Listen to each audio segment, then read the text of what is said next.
お姉ちゃんが来た。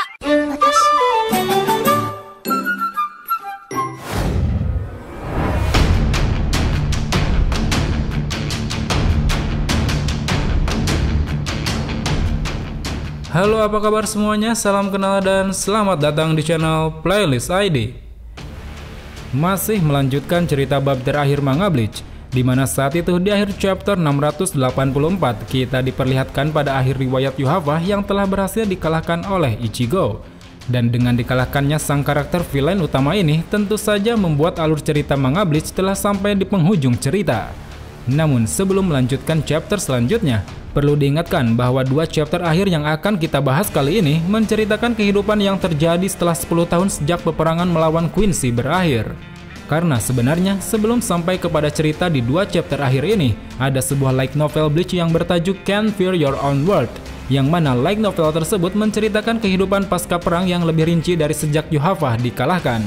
Dan tidak menutup kemungkinan setelah dua chapter ini berakhir, nantinya aku akan membahas light novel tersebut untuk menceritakan konflik apa saja yang sebenarnya terjadi setelah peperangan berakhir. Bahkan tidak cuma itu, rahasia-rahasia yang selama ini masih menjadi teka-teki akan segera terungkap di dalam light novel karya Ryogo Narita dan juga Tite Kubo.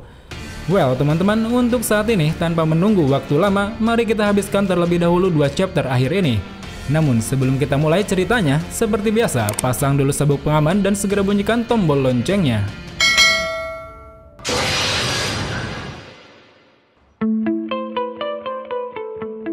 Di awal chapter 685 ini memperlihatkan Kyoraku yang tengah bersantai di sebuah pemakaman sambil meneguk cawan berisi sake. Setelah 10 tahun berlalu semenjak peperangan melawan Quincy, tampaknya saat itu Kyoraku merasa lega karena telah berhasil membangun kembali Soul Society setelah sebelumnya hancur lebur akibat peperangan. Terlihat kini berkat usaha dan kerja kerasnya selama 10 tahun itu, dirinya dan para pasukan yang lain telah berhasil membuat Soul Society bangkit kembali secara perlahan. Kemudian di tengah waktu bersantainya tersebut, tiba-tiba saja Kyoraku mendapat sebuah panggilan yang memintanya untuk segera kembali ke markas. Dengan merasa berat hati, dirinya pun lantas mengakhiri waktu bersantainya dan bersiap meninggalkan tempat tersebut. Sambil beranjak dari tempat duduknya, Kyoraku pun berpamitan kepada sahabatnya yang saat itu telah terbaring di bawah batu nisan bertuliskan Jushiro Ukitake. Dari sini bisa kita tahu bahwa Ukitake yang sebelumnya mengorbankan diri untuk menjadi pengganti Soul King, saat ini dirinya benar-benar telah meninggal dunia. Sementara itu di tempat lain, tepatnya di laboratorium divisi 12, terlihat saat itu Mayuri tengah meninjau proyek rahasianya yang ingin memperluas jaringan bawah tanah di sektor barat blok 55. Seakan ingin melihat perkembangannya secara langsung, Mayuri pun memutuskan untuk pergi ke lokasi tersebut sambil mengajak seseorang dari arah belakang. Dan ternyata seseorang yang Mayuri panggil saat itu adalah sosok Shinigami kecil yang dia panggil dengan nama Nemuri Hachigo. Dengan nama dan wujudnya yang cukup familiar itu, bisa disimpulkan bahwa anak kecil yang satu ini merupakan subjek ke-8 dari proyek Nemuri. Kemudian setelah itu, sambil sedikit berbincang-bincang di antara mereka berdua, mereka pun akhirnya mulai bergegas menuju tempat tujuan. Sedikit bergeser ke tempat barak divisi 11, terlihat saat itu Zaraki bersama Ikkaku dan juga Yumichika tengah berjalan meninggalkan markas divisi mereka. Sambil disambut oleh para anggotanya, saat itu mereka tengah bergegas menuju suatu acara yang akan segera dihadiri oleh semua kapten di Gotei 13. Namun di tengah perjalanan, Ikkaku yang kini telah menjadi seorang wakil kapten menggantikan Yachiru yang hilang, tampaknya merasa bahwa saat ini mereka telah salah mengambil jalan. Dengan ekspresi wajah yang sedikit ragu, Ikkaku pun lantas mengingatkan Zaraki bahwa seharusnya mereka berjalan menuju markas divisi 1, di mana acaranya akan digelar di sana. Akan tetapi Zaraki yang mendengar hal itu rupanya malah bersikeras tak peduli mendengarkan. Dia menganggap bahwa acara yang akan mereka datangi nantinya bertempat di markas divisi 13, karena menurutnya acara itu merupakan acara yang dipersembahkan khusus untuk divisi 13. Seakan ingin meyakinkan Ikkaku bahwa dirinya tidak sedang salah jalan, Zaraki pun berkata bahwa sebenarnya alasan mengapa dirinya selama ini sering tersesat adalah karena kehadiran Yachiru yang selalu berada di sampingnya. Sehingga saat ini tanpa kehadiran Yachiru yang sudah tidak ada bersamanya, dirinya tidak akan mungkin dapat tersesat lagi. Setelah berkata seperti itu, dengan kepercayaan diri, Zaraki pun langsung bergegas berlari menuju tempat tujuan. Di sisi lain, Ikkaku dan Yumichika yang sempat terkejut dengan perkataan Zaraki yang tak mungkin tersesat, lantas membuat mereka tidak sepenuhnya percaya. Sambil berteriak keras memanggil kaptennya yang telah berlari, mereka berdua pun mau tidak mau harus mengikuti kaptennya yang tengah dilanda penuh kepercayaan. Sementara itu, teriakan keras yang dilakukan oleh Ikkaku dan Yumichika tersebut tampaknya sampai terdengar oleh Hirako dan Hinamori yang saat itu tengah berada di sekitar sana. Sadar bahwa rombongan divisi 11 malah berlari menuju arah yang salah, Hinamori pun memutuskan untuk segera mengejar mereka. Namun sebelum Hinamori bergegas, tiba-tiba saja dirinya dicegah oleh Hirako yang langsung memerintahkannya untuk kembali. Dengan ekspresi yang dingin, Hirako menjelaskan bahwa keputusan Hinamori itu menurutnya hanya akan membuat mereka berdua juga ikut terlambat menghadiri acara. Sedikit berpindah ke tempat lain, masih di dekat markas Gotei 13. Saat itu, Iba yang baru saja menyelesaikan latihan, dengan cepat dirinya langsung meloncat dari atas sebuah tebing untuk segera bergegas menghadiri acara. Dengan jubah kapten yang saat itu dikenakannya, bisa disimpulkan bahwa saat ini Iba telah menjadi seorang kapten divisi 7, menggantikan Sajin Komamura yang telah menjadi seekor rubah di pertempuran sebelumnya. Kemudian, tepat di belakang Iba, rupanya telah hadir juga Kapten Hitsugaya dan yang lain yang tengah bergegas menuju ke tempat acara. Menyadari bahwa Iba baru saja selesai menjalani latihan, sontak membuat Hitsugaya pun kagum akan etos kerja Iba yang menurutnya patut diteladani. Mendengar pujian dari Hitsugaya tersebut tak lantas membuat Iba merasa sombong. Malahan seakan ingin mengungkapkan alasannya, Iba pun mengatakan bahwa latihan kerasnya selama ini memang merupakan kewajibannya sebagai seorang kapten. Karena jika dirinya tidak berlatih dan hanya berdiam diri saja, itu malah akan membuat jabatan kaptennya seolah hanya formalitas saja. Mendengar jawaban dari Iba yang begitu bijaksana, Hitsugaya pun kembali kagum. Seakan ingin menyindir seseorang yang berada tepat di sebelahnya, Hitsugaya pun berkata bahwa hal-hal penting seperti prinsip dan etos kerja memang sangat diperlukan untuk menjadi seorang kapten. Di sisi lain, Hisagi yang sedari tadi juga berlari di dekat Hitsugaya bersama Kapten Kensei, tampaknya merasa tersindir dengan perkataan dari Hitsugaya. Seolah ingin menunjukkan pencapaiannya selama ini. Sambil tersenyum penuh percaya diri, Hisagi pun mengungkapkan bahwa kini dirinya telah berhasil menguasai kekuatan Bankai. Namun Hitsugaya, Matsumoto dan juga Kensei yang mendengar hal itu sepertinya tidak begitu percaya dengan apa yang dikatakan oleh Hisagi. Dengan ekspresi yang terlihat ragu seakan menyindir, mereka bertiga pun kompak mengakui bahwa mereka semua tidak pernah melihat Hisagi mengeluarkan bankainya. Melihat keraguan yang ditunjukkan oleh mereka bertiga, Hisagi pun lantas kecewa dan berusaha meyakinkan. Di sana dirinya beralasan bahwa selama 10 tahun ini, dirinya memang tidak memiliki kesempatan untuk mengeluarkan kekuatan bankainya di hadapan mereka semua. Di sisi lain, Hitsugaya yang mendengar alasan tersebut tiba-tiba saja malah tersenyum bahagia. Seakan menganggap bahwa itu merupakan hal yang bagus, Hitsugaya pun mengungkapkan bahwa jika memang selama 10 tahun ini Hisagi benar-benar tidak memiliki kesempatan menggunakan bankai, itu artinya dalam 10 tahun ini tidak ada kejadian yang mampu menghancurkan kedamaian yang sedang mereka nikmati. Kemudian setelah itu, seiring berjalannya waktu, di dalam markas besar divisi 1, akhirnya semua kapten dari semua divisi pun telah sampai di tempat itu. Entah acara apa yang akan segera diadakan di sana, tapi sepertinya hal ini juga berhubungan erat dengan peringatan 10 tahun sejak berakhirnya peperangan. Sementara itu, Soifon yang sedari tadi telah sampai di sana. Saat ini dirinya tengah merasa kesal kepada Zaraki yang malah baru saja tiba. Dengan nada yang cukup tinggi, Soifon berkata bahwa sebagai seorang kapten, seharusnya Zaraki tidak boleh terlambat menghadiri acara yang cukup sakral ini. Mendengar kekesalan yang diungkapkan oleh Soifon itu, lantas membuat Zaraki merasa tidak terima. Dengan tatapan yang seakan tak ingin disalahkan, Zaraki pun mengatakan bahwa meski dirinya terlambat, seharusnya Soifon bisa lebih menghargai kedatangannya yang telah bersusah payah datang kemari sampai-sampai harus mengelilingi Seirete. Di sisi lain, melihat perseteruan di antara mereka berdua, Kotetsu yang rupanya telah diangkat menjadi kapten divisi 4, lantas membuatnya ingin mencoba menenangkan. Sambil tersenyum cukup khawatir, dengan sopan Kotetsu pun mengajak Zaraki dan Soifon untuk segera bersiap memulai acara. Kemudian setelah keadaan di sana menjadi tenang, akhirnya kita pun diperlihatkan pada barisan semua kapten Gotei 13 terkecuali Mayuri yang sedang membolos. Terlihat saat itu di kursi divisi 1 sekaligus komandan tertinggi masih dipegang oleh komandan Shunsui Kyoraku. Kemudian divisi 2 masih dengan kapten Soifon. Divisi 3 masih Kapten Rojiro Otoribashi. Lalu Divisi 4 ada Isane Kotetsu menggantikan Unohana yang sebelumnya telah meninggal setelah pertarungan dramatis melawan Zaraki. Kemudian Divisi 5 masih dengan Shinji Hirako. Divisi 6 masih Kapten Kuchiki Byakuya. Lalu Divisi 7 ada Tetsu Zaimon Iba menggantikan Komamura yang telah menjadi seekor rubah. Kemudian Divisi 8 yang sebelumnya jabatan ini pernah kosong selepas Kyoraku menjadi komandan tertinggi. Saat ini ada Lisa Yadomaru yang mengisi posisi tersebut. Lalu Divisi 9 masih dengan Kapten Kensei Muguruma. Divisi 10 Kapten Toshiro Hitsugaya. Divisi 11 Kapten Kenpachi Zaraki. Kemudian Divisi 12 masih dengan Kapten Mayuri yang kebetulan saat ini tidak hadir di sana. Dan yang terakhir Divisi 13 selepas ditinggalkan oleh Joshiro Kitake, penggantinya sekarang ini akan segera diumumkan oleh Komandan Kyoraku.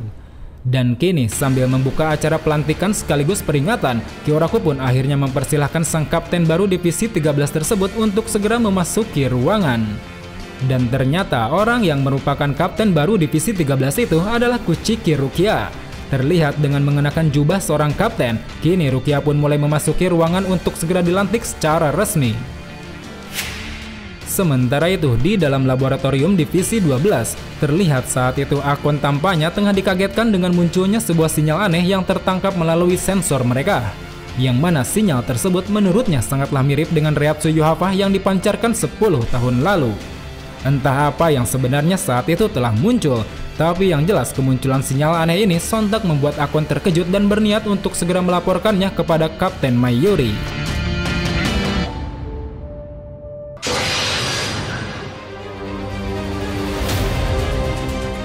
Pada awal chapter 686 ini memperlihatkan seorang anak kecil berambut jingga yang memiliki bola mata berwarna yang sama.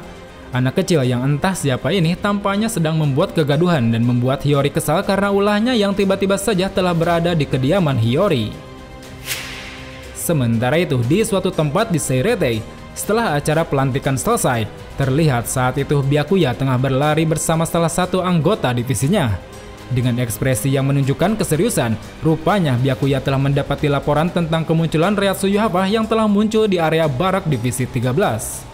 Di sisi lain, dari arah belakang Byakuya, kini telah datang Kapten Soifon yang rupanya juga telah menerima laporan serupa dari bawahannya. Menyadari bahwa area yang mereka tuju adalah kewenangan Divisi 13, Soifon pun mengatakan bahwa saat ini Kapten Divisi 13 sedang pergi ke dunia manusia. Kemudian setelah itu, seiring dengan berjalannya percakapan tersebut, kini Byakuya dan Soifon pun akhirnya telah tiba di lokasi yang tengah mereka tuju. Dan ternyata di lokasi itu juga telah berdiri sosok Kapten Mayuri yang sebelumnya tidak menghadiri acara pelantikan dan peringatan. Sementara itu, Mayuri yang menyadari kedatangan mereka berdua di sana lantas mulai merasa keheranan karena menurutnya fenomena yang saat ini ada di hadapannya belum dia beritahukan kepada siapapun. Mendengar perkataan dari Mayuri tersebut, Soifon pun menegaskan bahwa Mayuri sebaiknya tidak meremehkan jaringan informasi dan pengintaian yang divisi mereka miliki. Di sisi lain, Mayuri yang seakan ingin membuat mereka terkejut, kini mulai menunjukkan fenomena yang ada di hadapannya. Terlihat saat ini di hadapan mereka semua telah melayang sebuah gumpalan Reiatsu hitam yang mirip seperti Reiatsu milik Yuhava. Kita berpindah ke tempat lain di dunia manusia. Terlihat saat itu Rukia dan Renji tengah berada di depan klinik Kurosaki yang mana merupakan tempat tinggal Ichigo. Dengan menggunakan tubuh gigainya, mereka berdua tampaknya hendak bertamu ke rumah Ichigo setelah sekian lama tidak bertemu. Dan tidak berselang lama, dari balik pintu rumah, kini telah muncul sosok Ichigo yang langsung menyapa mereka berdua. Terlihat dengan perawakan yang sudah sangat berbeda, saat ini tampaknya Ichigo telah tumbuh menjadi sosok yang lebih dewasa. Sambil sedikit berbincang-bincang di depan pintu, mereka bertiga pun akhirnya masuk ke dalam rumah Ichigo. Dan ternyata tidak cuma Renji dan Rukia saja yang hadir di sana. Di dalam rumah Ichigo saat ini juga tengah berkumpul teman-teman Ichigo yang lain. Terlihat orang-orang itu diantaranya adalah Keigo, Arisawa, dan juga Mizuhiro. Melihat kedatangan Renji dan Rukia di sana, mereka semua pun lantas menyambut dan menyapanya dengan hangat. Kemudian dari arah pintu dapur, seakan tak ingin ketinggalan momen untuk berkumpul, telah hadir juga dua orang adik dari Ichigo yaitu Karin dan Yuzu. Dengan penampilan yang kini terlihat lebih dewasa, mereka saat ini tengah membawakan cemilan dan juga minuman untuk para tamu yang telah hadir. Di sisi lain, Keigo dan Arisawa yang sedari tadi tengah berada di depan televisi, mulai mengingatkan kepada semuanya bahwa acara TV yang mereka tunggu-tunggu saat ini akan segera dimulai. Dan ternyata acara yang saat itu mereka tunggu-tunggu adalah pertandingan tinju kelas berat yang akan dilakoni oleh salah satu teman mereka, yaitu Sado Yoshitora. Terlihat saat itu Sado yang juga telah tumbuh semakin dewasa, kini rupanya telah memutuskan karirnya sebagai seorang petinju kelas dunia. Sementara itu di tempat lain, tepatnya di atap sebuah rumah sakit, Ishida yang rupanya telah menjadi seorang dokter, saat itu dirinya juga ikut menyaksikan pertandingan Sado melalui smartphone miliknya. Meski saat ini Ishida tidak bisa ikut bergabung bersama Ichigo karena kesibukannya, tapi hal itu tak lantas membuat Ishida bersedih. Malah sebaliknya, dengan hanya menonton pertandingan sahabatnya saja sudah mampu membuatnya tersenyum cukup puas. Kembali lagi ke kediaman Kurosaki. Setelah dipanggil oleh Ichigo, akhirnya Orihime yang sedari tadi tengah memasak di dapur perlahan mulai berjalan menuju ruang tengah. Dengan gelagat layaknya seorang ibu rumah tangga, sepertinya saat ini Orihime telah menjadi istri dari Ichigo. Dan benar saja, Ichigo yang saat itu merasa cukup khawatir. Tiba-tiba saja Ichigo bertanya pada Orihime tentang keberadaan anak mereka yang bernama Kazui, karena sedari tadi dirinya belum melihat kehadiran Kazui di rumah. Mendengar pertanyaan itu, Orihime pun memberitahukan bahwa saat ini anak mereka sedang berada di lantai atas, yang mana sebelumnya baru saja pulang dari tempat kediaman Hiyori. Dari sini akhirnya kita pun tahu bahwa ternyata anak kecil di awal chapter tadi merupakan anak Ichigo dan juga Orihime. Kemudian Ichigo yang mendengar bahwa anaknya sedang berada di rumah, lantas teringat bahwa Renji dan Rukia seharusnya juga telah membawa anak mereka kemari. Sambil menengok ke arah Rukia dan Renji, Ichigo pun menanyakan keberadaan anak mereka yang sedari tadi belum dia lihat. Di sisi lain, Renji dan Rukia yang rupanya juga telah menikah dan sudah mempunyai anak, lantas baru tersadar bahwa anaknya kini telah menghilang. Dengan menunjukkan ketenangannya sebagai seorang Shinigami, Rukia pun mengatakan bahwa meski anaknya telah menghilang, menurutnya hal itu bukanlah masalah besar, karena bagaimanapun anaknya merupakan Shinigami yang sudah cukup kuat untuk berkeliaran. Sementara itu, di dalam kamar Yuzu di lantai atas, terlihat saat itu Kazui rupanya tengah tertarik dengan munculnya sebuah gumpalan hitam yang tiba-tiba saja berada di sana. Merasa penasaran dengan objek yang ada di hadapannya, Kazui pun mencoba menggapai gumpalan hitam tersebut menggunakan tangannya. Dan bersamaan dengan hal itu, gumpalan Reiatsu hitam yang tengah berada di Seireitei pun tiba-tiba saja bergejolak tak karuan. Entah berhubungan atau tidak dengan yang ada di hadapan Kazui, tapi yang jelas hal itu membuat para kapten yang berada di sana sedikit panik dan terkejut. Hingga akhirnya gumpalan Reiatsu hitam yang tengah bergejolak itu pun perlahan mulai semakin menghilang dan lenyap. Seiring dengan hilangnya gumpalan hitam tersebut, di penjara bawah tanah, Aizen yang tengah tersegel tampaknya juga menyadari bahwa sisa Reiatsu milik Yuhava kini benar-benar telah lenyap. Sambil membuka matanya, dirinya pun perlahan mulai teringat kembali akan tujuan sebenarnya yang dimiliki oleh Yuhava. Saat itu, di akhir hayatnya, Yuhava yang telah berhasil ditebas oleh Ichigo berusaha menjelaskan maksud dirinya yang ingin menciptakan ulang dunia.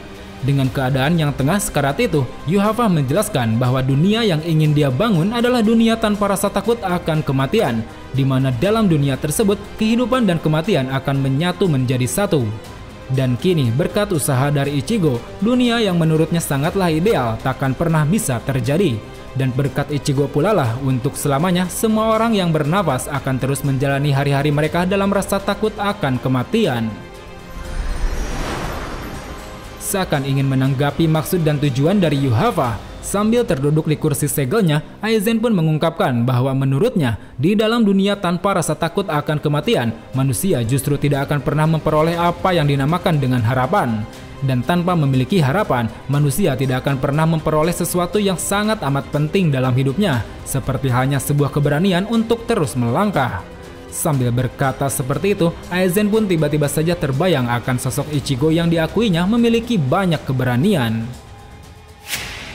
Kembali lagi ke kediaman Ichigo, Kazui yang sedari tadi tengah mencoba menggapai gumpalan hitam di hadapannya, kini mulai dikejutkan dengan hadirnya seseorang yang tiba-tiba muncul dari arah belakang. Sambil menengok ke belakang, Kazui pun menanyakan tentang siapa orang yang saat itu ada di sana.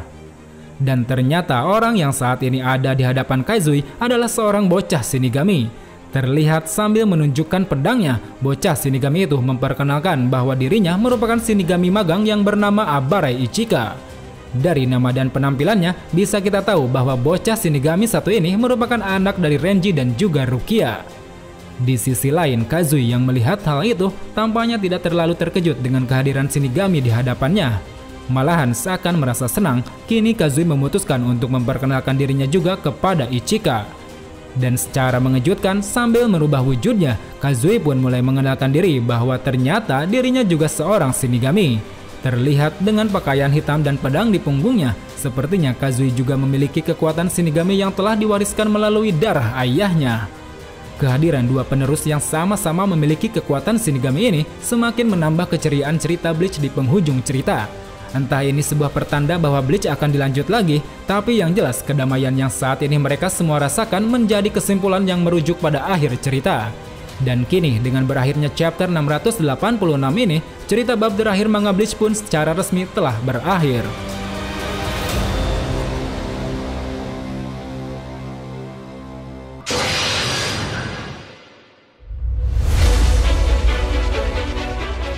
Well teman-teman, akhirnya setelah berbulan-bulan lamanya, bab terakhir manga Bleach ini telah berakhir di chapter 686. Sedikit ingin menambahkan pandanganku soal cerita dan adegan yang ada di dalam cerita Bleach sejauh ini, khususnya pada bab terakhir melawan para Quincy. Menurutku, konsep dan cerita yang disajikan pada bab terakhir ini tidak jauh berbeda dengan bab Arrancar sebelumnya. Munculnya ras yang bertolak belakang dengan Shinigami, munculnya organisasi villain, dan karakter-karakter musuh yang terlihat lebih overpower. Hanya saja, menurutku perbedaannya terdapat dari sisi pengantar bagaimana sang villain ini muncul. Yang mana jika dalam bab Arrancar, sebelum ceritanya dimulai, kita diperlihatkan dulu dengan problematika yang terjadi pada musuh utamanya. Di mana pada bab Soul Society, kita tahu bahwa Aizen, sang villain utama ini, melakukan konfrontasi dan berkhianat pada Soul Society. Jadinya pada saat bab Arrancar dimulai, kita juga masih terbawa pada motif sang villain utama yang mana membuat kita masih bisa menunggu dan menikmati ceritanya sampai ke pertengahan bahkan sampai menuju akhir. Dan hal itu menurutku berbeda dengan bab terakhir Quincy ini.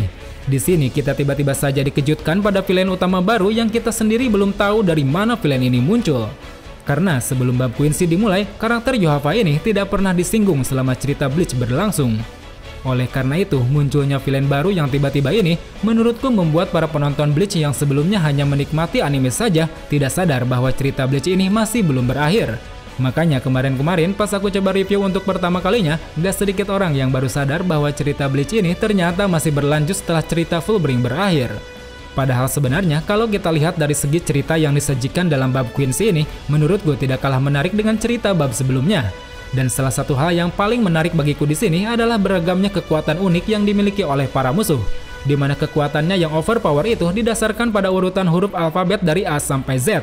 Apalagi total musuh yang memiliki kekuatan unik tersebut lebih dari 20 orang, yang mana hal itu membuatku merasa penasaran dan selalu menanti setiap pertarungan demi mengetahui kekuatannya. Selain itu, di dalam bab terakhir ini juga, pandangan kita tentang dunia Bleach menjadi semakin luas. Diungkapnya beberapa hal yang membuat kita terkejut, seperti asal-muasal kekuatan Ichigo, asal-muasal ras Quincy, dan fakta-fakta lainnya dari mulai yang kecil sampai yang besar. Hal itu tentunya membuatku semakin paham dan mulai menemukan benang merah dari cerita Bleach ini. Dan ya, mungkin segitu saja sedikit pandanganku tentang cerita Bleach di bab kali ini. Aku juga ingin mengucapkan terima kasih banyak buat teman-teman yang selama ini sudah mau mendengar semua penjelasan dan bualanku selama pembahasan ini dimulai. Dan sesuai dengan apa yang telah kukatakan di awal video, kemungkinan besar setelah ini aku akan mencoba membahas light novel Bleach yang berjudul Can't Fear Your Own Word. Namun tidak menutup kemungkinan juga bahwa setelah itu, kedepannya mungkin aku bisa membahas cerita manga lain sesuai permintaan dari teman-teman. So, sampai di sini saja, sampai jumpa di video selanjutnya. Salam Bleach Lover.